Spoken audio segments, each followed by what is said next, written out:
Proverbe 10, verset 22. Si quelqu'un a trouvé, il peut lire.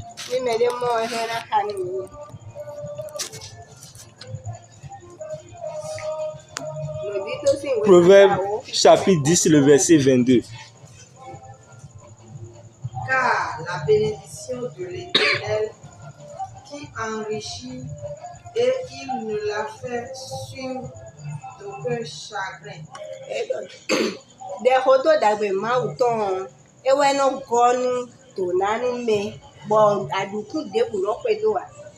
Car c'est la bénédiction de l'Éternel qui enrichit et qui ne la fait suivre d'aucun chagrin.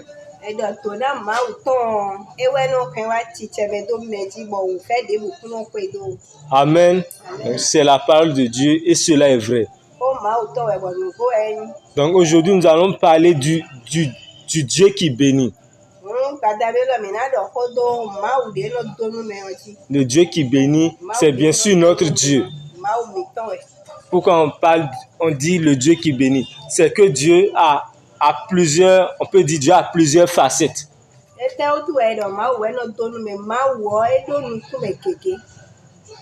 Notre Dieu, c'est le Dieu qui garde, le Dieu qui protège, c'est le Dieu qui guérit.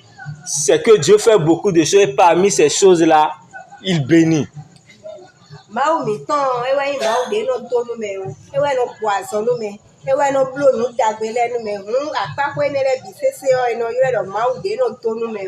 Donc aujourd'hui, nous voulons parler de Dieu dans la dimension dans laquelle il bénit.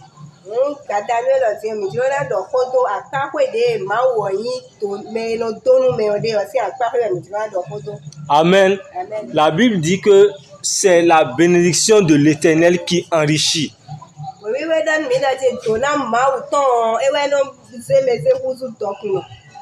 Et si la Bible fait mention de la bénédiction de l'Éternel, c'est-à-dire qu'il y a d'autres bénédictions aussi. Quelqu'un peut chercher la bénédiction par la sorcellerie, par la magie.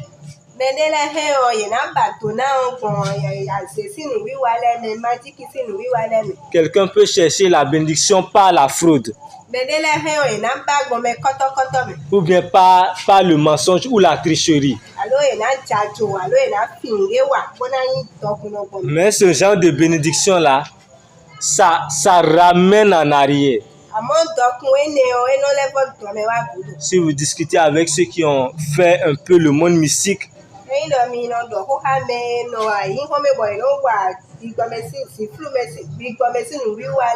ils vont vous dire que si le diable vous donne quelque chose, après il va vous faire payer cela.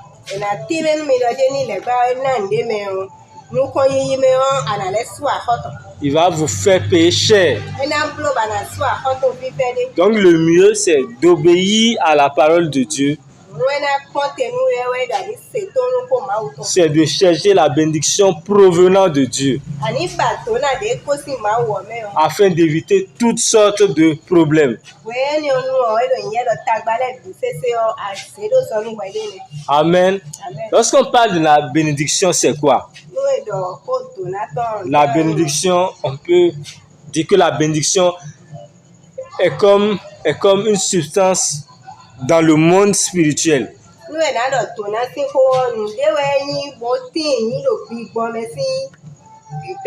qui permet de progresser, qui permet d'aller vite,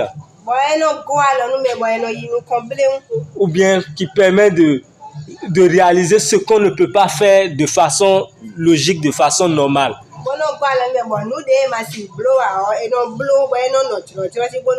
Et pour vous faire comprendre cela, je vais vous donner un exemple simple.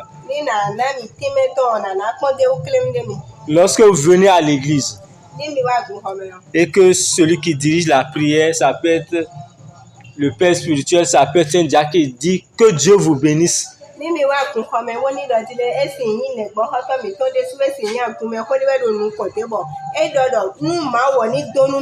La bénédiction là, vous n'allez pas le voir matériellement comme ça.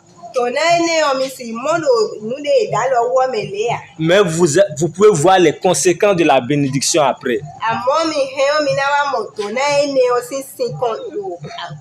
Donc la bénédiction se reçoit d'abord dans le domaine spirituel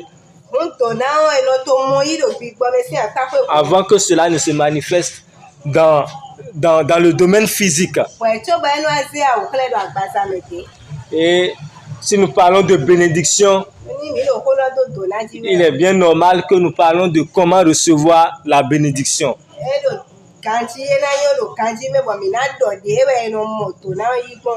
Pour recevoir la bénédiction, première des choses à faire, c'est d'obéir à Dieu.